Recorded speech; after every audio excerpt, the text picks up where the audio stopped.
بسم الله الرحمن الرحيم. الحمد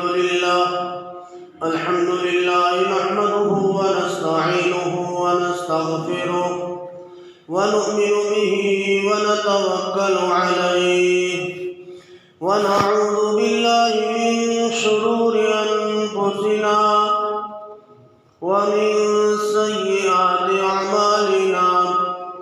من يهد الله فلا مضل له ومن يضلله فلا هادي له. ونشهد أن لا إله إلا الله وحده لا شريك له. ونشهد أن سيدنا ومولانا محمدا عبده ورسوله. وصلى الله تعالى عليه وعلى آله وأصحابه أجمعين. أما بعد فقد قال الله تبارك وتعالى في كتابه المبين. أعوذ بالله من الشيطان الرجيم. بسم الله الرحمن الرحيم. قل إن كنتم تحبون الله فاتبعوني يحببكم الله ويغفر لكم ذنوبكم والله غفور رحيم. وقال النبي صلى الله تعالى عليه وآله وأصحابه وسلم: كل أمتي يدخلون الجنة إلا أبا. قيل من أبى؟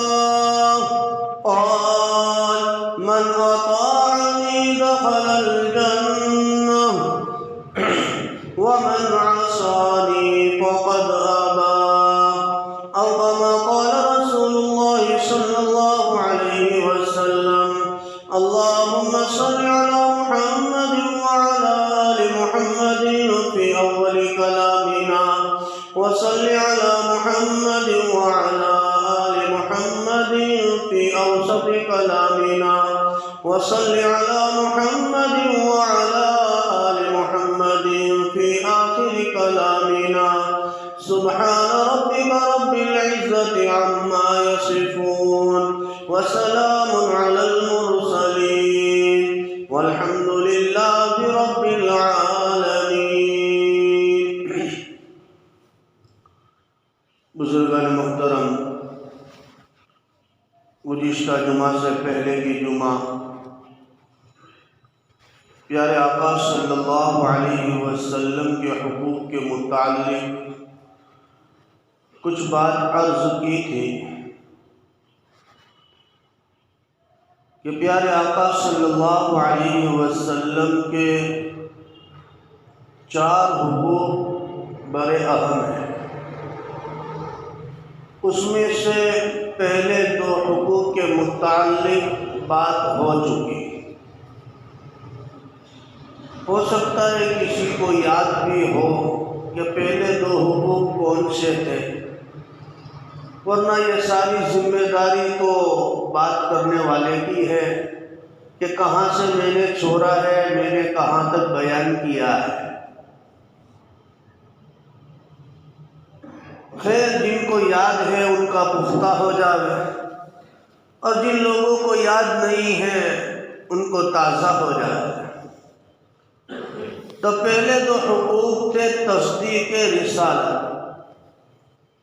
پہلا حق تصدیق رسالت کہ اللہ کے نبی صلی اللہ علیہ وسلم کو پیغمبر ماننا، اور دوسرا حق پیارے آقا صلی اللہ علیہ وسلم کی دل میں عظمت ہونا. ان 2 حقوق کے متعلق بات گزشتہ ہو چکی. علماء نے تیسرا حق اللہ کے نبی صلی اللہ علیہ وسلم کا یہ بیان کیا ہے کہ پیارے آقا صلی اللہ علیہ وسلم کی محبت سب سے مقدم ہونا. اسی لیے پیارے آقا صلی اللہ علیہ وسلم کا فرمان ہے کہ اس آدمی کا ایمان کامل نہیں جب تک کہ میں اس کے نزدیک اس کے مال سے، اس کے اہل سے، اس کے اولاد سے محبوب نہ ہو جاؤں۔ کہ اللہ کے نبی صلی اللہ علیہ وسلم کی محبت ہونا۔ اور میرے دوستو، صحابہ کرام رضوان اللہ علیہم اجمعین نے اس کے اوپر پورا کا پورا ثبوت دے دیا۔ انہوں نے اللہ کے نبی صلی اللہ علیہ وسلم کی خدمت میں، اللہ کے نبی کی محبت میں ان لوگوں نے فنائیت اور فدائیت کو پیش کر دیا کہ اپنے آپ کو فنا بھی کیا، اپنے آپ کو قربان بھی کر دیا۔ اگر کوئی آدمی صرف زبان سے دعویٰ کر لے لیکن محبت کے جو اصول ہیں، ایک ہے محبت اور ایک ہے انتہائی محبت جس کو عشق کہتے ہیں، تو ایک تو محبت کے دعوے کرنا اور دوسرا یہ کہ اس محبت کے اصول کو نبھا لانا۔ اگر دنیا میں دیکھا جائے کسی کو کسی سے محبت ہو جائے تو پھر اس کی ہر ادا کو، ہر چیز کو برابر دھیان اور توجہ کے ساتھ کرتا ہے، یہاں تک کہ اس کی پسند اور ناپسند کا بھی خیال کرتا ہے۔ یہ محبت کے اصولوں میں سے ہے۔ صحابہ کرام رضوان اللہ علیہم اجمعین میں سے سیدنا ابو بکر صدیق رضی اللہ تعالیٰ عنہ، افضل البشر بعد الانبیاء، جن کو لقب ملا، جن کو یہ تمغہ ملا کہ انبیاء علیہ السلام کے بعد انسانیت میں سب سے افضل جو آدمی ہیں وہ سیدنا ابو بکر صدیق رضی اللہ تعالیٰ عنہ ہے۔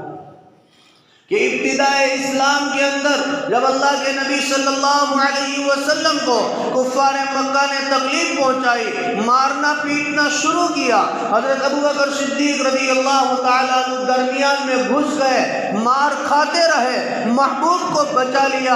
ان لوگوں نے اتنا مارا یہاں تک کہ چہرہ پہچاننا بھی مشکل ہو گیا اور آپ بے ہوش ہو کر گر پڑے۔ آپ کو ایک کپڑے میں ڈال کر آپ کو گھر کے اوپر لے جایا گیا، مرنے کے قریب تک ہو گئے، لیکن جب شام کو ہوش آتا ہے تو اپنے مار کی کوئی فکر نہیں ہے، بدن کا کوئی درد، کوئی عضو درد نہیں کر رہا ہے، کسی طرح کی کوئی فکر نہیں ہے۔ پوچھا ہے تو سب سے پہلا سوال یہی پوچھا ہے کہ میرے محبوب کا کیا حال ہے۔ کہنے والے نے کہا کہ جس کی وجہ سے تو نے اتنی مار کھائی ہے، صبح سے شام تک تو بے ہوش پڑا رہا اور جب ہوش آیا ہے تو اسی کا پوچھ رہا ہے۔ حضرت ابو بکر صدیق رضی اللہ تعالیٰ عنہ نے کیا جواب دیا؟ فَأَنَّ لِلَّهِ قسم اس ذات پاک کی، لا اذوق اطعم طعاما ولا اشرب شرابا، میں کھانے کا ایک لقمہ تک نہ کھاؤں گا، پانی کا ایک گھونٹ تک نہ پیوں گا، او آتی رسول اللہ، جب تک کہ محمد رسول اللہ صلی اللہ علیہ وسلم کا دیدار نہ کر لوں۔ یہ تھی محبت۔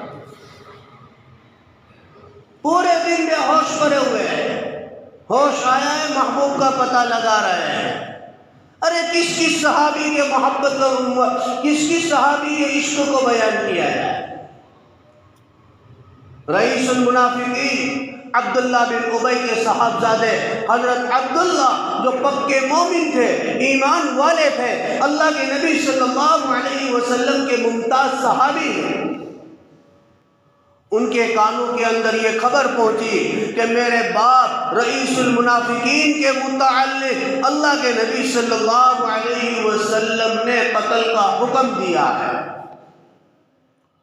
فوراً دربار رسالت کے اندر حاضر ہوئے، فرمایا یا رسول اللہ صلی اللہ علیہ وسلم، سننے میں آیا ہے کہ آپ نے میرے باپ کے متعلق قتل کا حکم دیا ہے، اگر آپ کی منشا یہی ہے، آپ کا ارادہ یہی ہے، آپ میرے باپ کے قتل کرنے کا حکم کرنے والے ہیں، تو میں اس خدمت کے لیے سب سے پہلے حاضر ہوں۔ یہ ہے باپ سے زیادہ نبی کی محبت کہ اپنے باپ کا میں سر قلم کر کے آپ کی خدمت کے اندر پیش کر دوں گا۔ اسی لیے میرے دوستوں، محبت صرف دعووں سے نہیں چلتی ہے۔ محبت کے دعوے کرنے سے محبت ثابت نہیں ہو جاتی ہے۔ مولا و مرشدی حضرت مولانا مفتی محمد سلمان صاحب دامت برکاتہم العالیہ، اللہ حضرت کو شفاء کاملہ عاجلہ دائمہ مستمرہ نصیب فرمائے، بہت بیمار چل رہے ہیں، ٹرانسپلانٹ سرجری کی نوبت آ چکی ہے۔ خیر، وہ اس محبت کو ایک مثال کے ساتھ سمجھاتے تھے کہ ایک آدمی اپنی بیوی سے کہتا ہے کہ مجھے تجھ سے بڑی محبت ہے، لیکن بیوی کہتی ہے کہ اچھا آپ کو مجھ سے محبت ہے، مجھے فلاں زیور لینا ہے، آپ تھوڑا خرید کر دے دیں۔ فرمایا کہ ہاں تجھ سے محبت تو بہت ہے، لیکن وہ زیور میں خرید نہیں سکتا۔ پھر بیوی ڈریس پر آ جاتی ہے، ڈریس میں سے دوپٹے پہ آ جاتی ہے، دوپٹے پہ سے پھر بینگل پہ آ جاتی ہے، کنگن پر آ جاتی ہے، اور یہ ہر بات کے اندر یہی کہتا ہے کہ ہاں تجھ سے بڑی محبت ہے، لیکن میں یہ نہیں کر سکتا۔ پھر بیوی اخیر کے اندر کہتی ہے صرف اور صرف مجھے ایک بالوں کا ریبن لا کر دے دے، وہ اس سے بھی انکار کر دیتا ہے۔ بیوی کہتی ہے کہ تو تیری محبت میں جھوٹا ہے، تجھے مجھ سے محبت نہیں ہے، یہ تیری بناوٹی محبت ہے، یہ ایک فارملٹی ہے، اس میں کوئی ریالٹی نہیں ہے۔ اسی طریقے سے آج مسلمان دم پہ دم بھر رہا ہے کہ میں نبی کا معاشق ہوں، میں نبی کا محبین میں سے ہوں، میں نبی سے محبت کرنے والا ہوں، لیکن مسلمان کا دیکھنا، مسلمان کا چلنا، مسلمان کا بیٹھنا، مسلمان کا لباس اختیار کرنا، مسلمان کا ہیئر اسٹائل، یہ سارا کا سارا نبی کے طریقے کے خلاف جا رہا ہے۔ پھر کیسے ثابت ہو سکتا ہے کہ نبی سے محبت ہے؟ ارے جس سے محبت ہوتی ہے، ایک دوست کو دوست سے محبت ہو جاتی ہے تو پھر وہ اپنے دوست کی ہر پسند کا خیال کرتا ہے، یہاں تک کہ اس دوست کے بولنے سے پہلے وہ خود کہتا ہے اس کو یہ چلے گا، یہ نہیں چلے گا۔ اور نبی کے محبت کے دعوے میں کہ ابھی جو کرنا ہے وہ کر لو نا، بعد میں اللہ نے توبہ کا دروازہ رکھا ہی ہے۔ میرے دوستو، بے شک اللہ نے توبہ کا دروازہ رکھا ہے، لیکن کون سا سرٹیفکیٹ لے کر آئے ہو کہ توبہ کی توفیق ملے گی یا نہیں ملے گی؟ کون سا سرٹیفکیٹ ہمارے پاس؟ اس لیے ایک صحابی ہیں، سچے اور پکے عاشق رسول ہیں، حضرت عبداللہ ابن زید ابن عبد ربی رضی اللہ تعالی، اپنے باغ کے اندر پانی دے رہے، خبر پہنچی کہ پیارے آقا صلی اللہ علیہ وسلم اس دنیا سے رخصت ہو گئے۔ وہیں باغ میں کھڑے رہ کر اپنی آنکھوں کو آسمان کی طرف کیا اور بارگاہ الہی میں عرض کر دیا، اے اللہ، یہ آنکھیں اس وقت تک کام کی تھی جس وقت تک نور انور ہمارے سامنے تھا، رخ انور ہمارے سامنے تھا، اب وہ ہستی ہمارے درمیان میں نہ رہی، اب ان آنکھوں کا کوئی کام نہیں ہے، اے اللہ ان آنکھوں کو لے لے۔ اللہ کے نبی کی محبت نے اپنے آپ کو نابینا کر دیا، اللہ نے دعا قبول فرمائی، اسی وقت آنکھوں کی روشنی چلی گئی۔ یہ ہے صحابہ کرام۔ اس لیے ہمیں محبت کے دعوے کرنے سے پہلے ان اکابرین کی اور صحابہ کی زندگیوں کو پڑھنا چاہیے۔ کہ محبت کسے کہتے ہیں۔ اس لیے میرے دوستو، اصل جو محبت ہے وہ اطاعت پر موقوف ہے۔ اصل محبت اطاعت پر موقوف ہے۔ علماء نے فرمایا کہ پیارے آقا صلی اللہ علیہ وسلم کا چوتھا جو حق ہے وہ اطاعت ہے۔ کتنے حق ہوئے ٹوٹل؟ اللہ بولو تو صحیح، یا سمجھ میں ہی نہیں آ رہا ہے؟ گجراتی میں چالو کرو، اپنا نے بدو فاؤ سے کتنے حق ہوئے؟ 4۔ اللہ صفحے اول والے بولے 4 حق ہوئے۔ کتنے؟ پہلا کون سا؟ تصدیق رسالت۔ دوسرا کون سا؟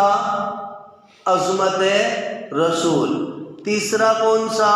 محبت رسول۔ اور چوتھا اطاعت رسول۔ کتنے حق ہوئے؟ 4 حق ہوئے۔ تو محبت یہ اطاعت پر موقوف ہے۔ جب تک نبی کی اطاعت ہمارے اندر نہیں ہے تب تک ساری پریشانیاں ہی پریشانیاں ہیں۔ اسی لیے ایک صحابیہ کا قصہ لکھا ہے کہ وہ صحابیہ ایک جنگ کے موقع کے اوپر جب وہ جا رہی ہیں، کسی نے ہوا اڑا دی غزوہ احد کے موقع پر کہ اللہ کے نبی صلی اللہ علیہ وسلم کو نعوذ باللہ شہید کر دیا گیا۔ وہ دوڑی ہوئی جا رہی ہے، راستے کے اندر کوئی کہہ رہا ہے کہ تیرے بھائی کو شہید کر دیا گیا، پھر بھی وہ رکتی نہیں۔ کوئی کہہ رہا ہے تیرے بیٹے کو شہید کر دیا، کوئی کہہ رہا ہے کہ تیرے باپ کو شہید کر دیا، وہ رکتی نہیں ہے۔ تیرا فلاں رشتہ دار شہید ہو گیا، اس کے باوجود وہ جا رہی ہے۔ جب وہاں پہنچتی ہیں اور جب رخ انور کو دیکھتی ہیں تو کیا کہتی ہیں کہ ما مصیبت الا بعدک، میرے محبوب تیرے بعد تو کوئی مصیبت ہے ہی نہیں، تو سلامت تو ہمارے لیے ساری مشکلیں کچھ بھی نہیں، ساری مصیبتیں حیج ہیں۔ کہ جب فکر ہے تو اللہ کے نبی صلی اللہ علیہ وسلم کی ایسی محبت کرنے والیاں عورتوں میں بھی آئی کہ ایک عورت اللہ کے نبی صلی اللہ علیہ وسلم کے وصال کے بعد حضرت عائشہ صدیقہ عفیفہ رضی اللہ تعالیٰ عنہ کی خدمت میں آئی۔ اللہ کے نبی صلی اللہ علیہ وسلم کے متعلق کچھ سوال کیے۔ حضرت عائشہ صدیقہ عفیفہ رضی اللہ تعالیٰ عنہ نے آپ کے روزے کو آپ کی قبر اطہر کی طرف اشارہ کر دیا کہ یہاں آرام فرما ہے۔ وہ عورت وہاں پہنچی اور کیا محبت ہوگی، کیا اللہ کے نبی سے لگاؤ ہوگا کہ وہاں جا کر اس قدر روئی کہ اسی رونے کے عالم میں ہی دنیا سے چل بسی۔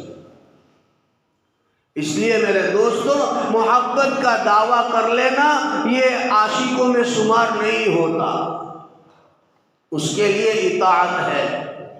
آج ہم دیکھیں کہ 24 گھنٹے کی زندگی میں ہمارے پاس کتنی اطاعت ہے۔ بڑے بڑے لوگوں کو ہم دیکھ لیں، ہر ایک کو چاہے عالم ہو، حافظ ہو، داعی ہو، کچھ بھی ہو، وہ خود اپنی 24 گھنٹے کی زندگی کا ڈیٹا نکالے کہ اللہ کے نبی صلی اللہ علیہ وسلم کی زندگی سے کتنا میچ ہو رہا ہے۔ عبادات سے دیکھ لیں، اپنی نماز کو دیکھیں کہ میری نماز نبی کریم صلی اللہ علیہ وسلم کے طریقے کے مطابق ہے یا نہیں ہے۔ یہ تو احسان ہے صحابہ کرام رضوان اللہ علیہم اجمعین اور ان کے بعد والوں کا کہ انہوں نے اللہ کے نبی صلی اللہ علیہ وسلم کی ایک ایک ادا کو محفوظ کیا اور محفوظ کر کے اس کو لوگوں تک پہنچایا ہے، اور اسی طریقے سے ہوتے ہوتے ہم لوگوں تک پہنچا ہے۔ میرے محبوب صلی اللہ علیہ وسلم نے فرمایا صلو کما رأیتمونی اصلی، تم نماز پڑھو اس طریقے سے جس طریقے سے مجھے نماز پڑھتے ہوئے دیکھتے ہو۔ لیکن ہماری عبادات میں کیا حال ہے؟ ہماری نماز کا کیا حال ہے؟ باقی چیزیں تو اور بات کی رہی، لیکن جو اہم ہے کہ جس کو دین کا ستون کہا گیا، اس کی ہمارے نزدیک کیا ویلیو ہے؟ حالانکہ نماز سکھائی جاتی ہے، نماز بتلائی جاتی ہے کہ سنت کے مطابق نماز یہ ہے، سنت کے مطابق اذان یہ ہے، سنت کے مطابق اقامت یہ ہے، لیکن ہم اپنی حد درمی دو چھوڑنے والے نہیں، ہم ضد پہ آ گئے۔ کہا جائے کہ بھائی اقامت کے اندر، کیونکہ سنت یہ ہے الاذان جزم والاقامت جزم، کہ اذان کے اندر ہر اخیری لفظ پر ساکین پڑھا جائے گا، اسی طریقے سے اقامت میں بھی ہر جملے کے اخیر میں ساکن پڑھا جائے گا، یعنی جزم لگا کر پڑھیں گے، لیکن اس کے باوجود کوئی حرم کی نقالی میں اور کوئی اپنی حد درمی کی وجہ سے پڑھتا ہی نہیں ہے، بس حی علی الصلاۃ، حی علی الصلاۃ، حی علی الفلاح، حی علی الفلاح۔ حالانکہ سنت یہ ہے کہ حی علی الصلاۃ، حی علی الصلاۃ، حی علی الفلاح، حی علی الفلاح، قد قامت الصلاۃ، قد قامت الصلاۃ، قد قامت الصلاۃ، قد قامت الصلاۃ، یہ سنت نہیں ہے۔ کسی نے اگر پڑھ دیا کوئی حرج کی بات نہیں، لیکن سنت چھوٹ جائے گی۔ تو ہر معاملے میں اطاعت، نبی کی اطاعت، اسی لیے فرمایا ما آتاکم الرسول فخذوہ وما نہاکم عنہ فانتہوا، ہمارے محبوب جو تمہیں حکم کرے اس کو بجا لاؤ، اور جن باتوں سے تمہیں روک دے اس سے رک جاؤ۔ یہ ہماری کامیابی ہے۔ ہم ذرا سوچیں کہ اللہ کے نبی صلی اللہ علیہ وسلم کی اطاعت کتنی بڑی چیز ہوگی کہ اللہ تعالیٰ نے اپنی محبت کے لیے اس کو دلیل بنا دیا کہ اگر کوئی آدمی یہ دعویٰ کرے کہ میں اللہ سے محبت کرتا ہوں، تو اللہ تعالیٰ نے اس کی دلیل کے لیے فرمایا کہ محبوب فرما دیجئے ان کنتم تحبون اللہ، اگر تم اللہ کی محبت کا دعویٰ کرتے ہو، تم یہ دعویٰ کرتے ہو کہ مجھے اللہ سے محبت ہے، تو میرے محبوب ان لوگوں سے کہہ دیجئے فاتبعونی، آپ میری اتباع کرو۔ دیکھو، ایک ہے اطاعت اور ایک ہے اتباع، دونوں میں فرق ہے، دونوں میں فرق ہے۔ ایک ہے اطاعت، ایک ہے اتباع۔ اطاعت اس کو کہیں گے کہ جس کو کرنے کا حکم دیا گیا اس کام کو بجا لانا، اس کو کہیں گے اطاعت۔ اور اتباع اس کام کو کہیں گے کہ چاہے اس کا حکم دیا گیا ہو یا نہ دیا گیا ہو، بلکہ اللہ کے نبی صلی اللہ علیہ وسلم کو اس عمل کو کرتے ہوئے دیکھا ہو اور اس عمل کے اوپر اپنے آپ کو لانا، اس کو کہیں گے اتباع۔ اطاعت جس کا حکم دیا گیا، اور اتباع چاہے حکم دیا ہو کہ نہ دیا ہو، اس کے باوجود اللہ کے نبی کی پیروی کرنا، اس کو کہیں گے اتباع۔ تو یہاں قرآن کی آیت میں کیا فرمایا؟ فاتبعونی، میری اتباع کرو۔ کیا کرو؟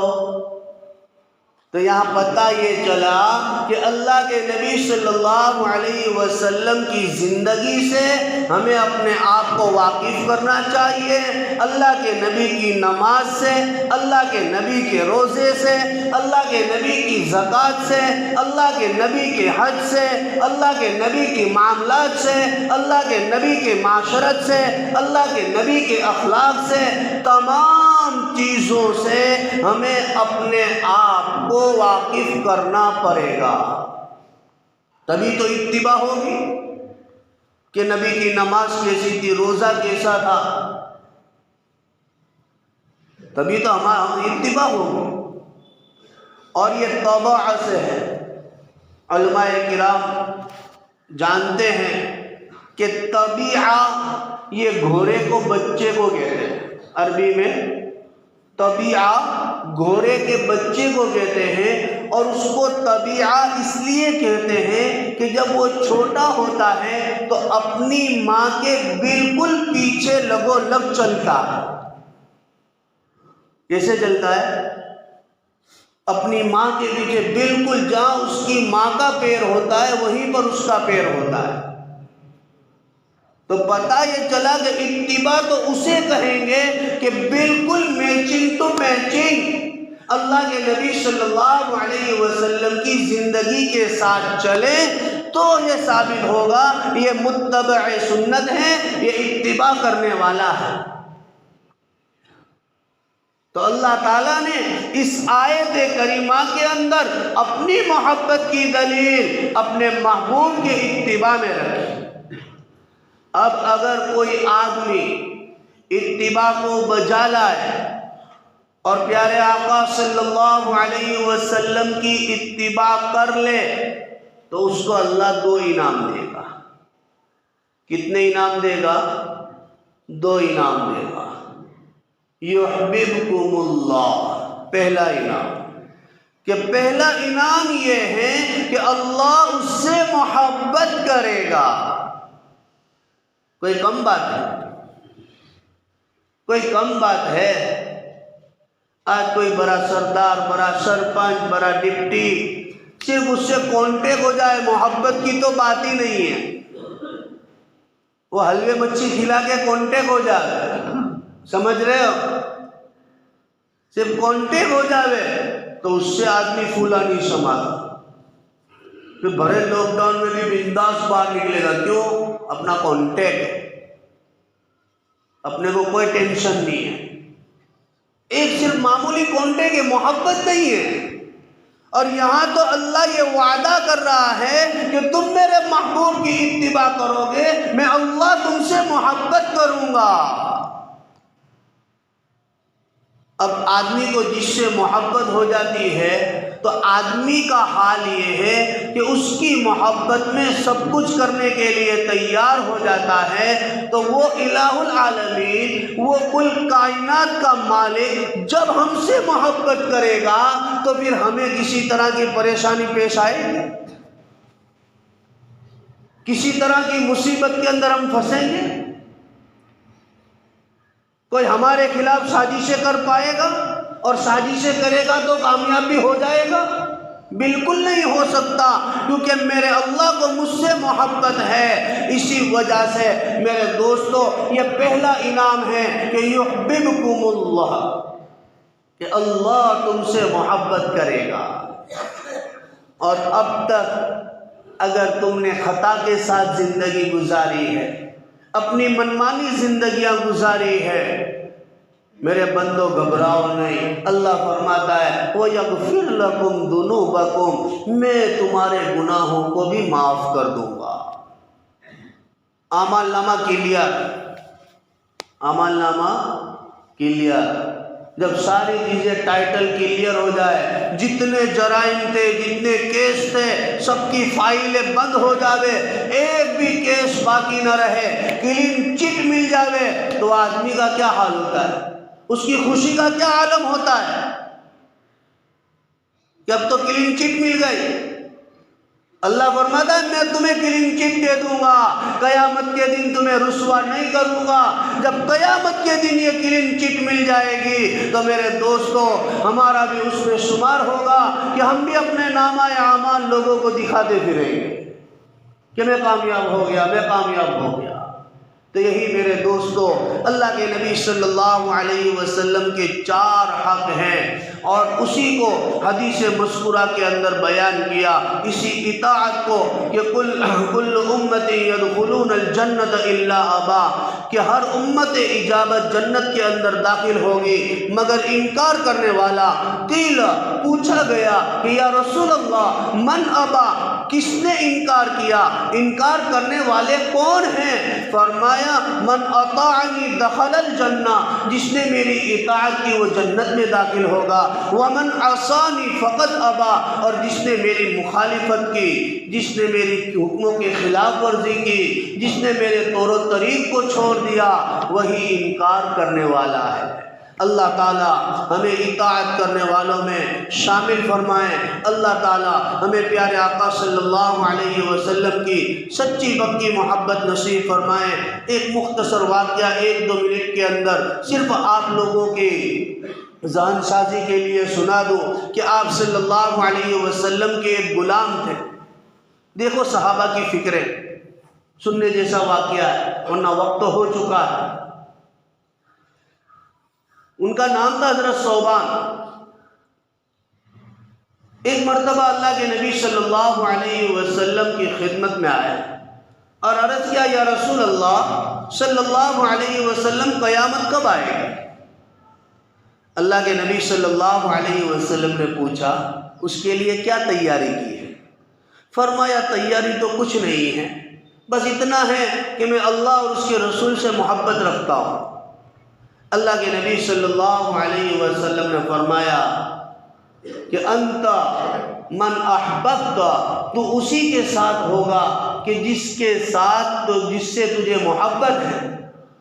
تو تھوڑی دیر سوچنے کے بعد فرمایا کہ یا رسول اللہ صلی اللہ علیہ وسلم کہ ٹھیک ہے یہاں دنیا کے اندر تو آپ کی زیارت بھی ہو جاتی ہے، آپ کی خدمت میں بھی آ جاتے ہیں، لیکن جب قیامت کا دن ہوگا آپ کو تو اللہ بخش دے گا اور آپ کا مقام تو بہت بلند ہوگا، میرا حال تو مجھے معلوم نہیں، لیکن اگر اللہ نے مجھے معاف کر دیا اور جنت کے اندر مجھے داخل کر دیا، پھر بھی اس بات کا افسوس ہے کہ میں ایک ادنا درجے کا آدمی اور آپ ایک اونچے پائے کے آدمی، آپ کی جنت تو بہت اعلیٰ ہوگی، میری جنت کہاں ہوگی اس کا تو مجھے علم نہیں ہے، تو اس جنت کے اندر آپ کا دیدار نہیں ہوگا۔ یا رسول اللہ آپ کے دیدار کے بغیر وہ جنت کس کام کی؟ اللہ کے نبی صلی اللہ علیہ وسلم خاموش ہو گئے۔ حضرت جبریل علیہ السلام تشریف لائے اور آیت کریمہ نازل ہوئی وَمَن يُطِعِ اللَّهَ وَالرَّسُولَ فَأُولَٰئِكَ الَّذِينَ أَنْعَمَ اللَّهُ عَلَيْهِمْ مِنَ النَّبِيِّينَ وَالصِّدِّيقِينَ وَالشُّهَدَاءِ وَالصَّالِحِينَ۔ اس آیت کا خلاصہ یہی ہے کہ جو اللہ اور اس کے رسول کی اطاعت کرے گا وہ قیامت کے دن انبیاء کے ساتھ، شہداء کے ساتھ اور اسی طریقے سے صالحین کے ساتھ ہوگا۔ تو اللہ تعالی ہمیں اس آیت کریمہ کا مصداق بنائے۔ آمین وآخر دعوانا ان الحمد للہ رب العالمین۔